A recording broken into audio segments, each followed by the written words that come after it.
بسم الله الرحمن الرحيم. اللهم صل على سيدنا محمد وعلى آل سيدنا محمد وعلى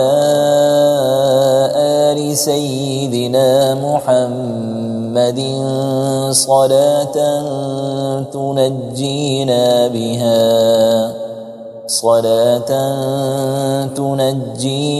بها من جميع الأهوال والآفات،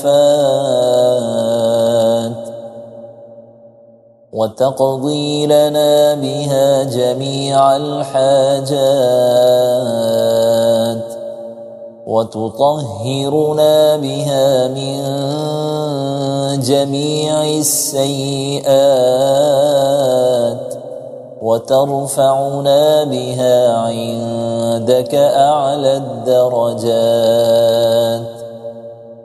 وتبلغنا بها أقصى الغايات من جميع الخيرات في الحياة وبعد الممات، إنك على كل شيء قدير.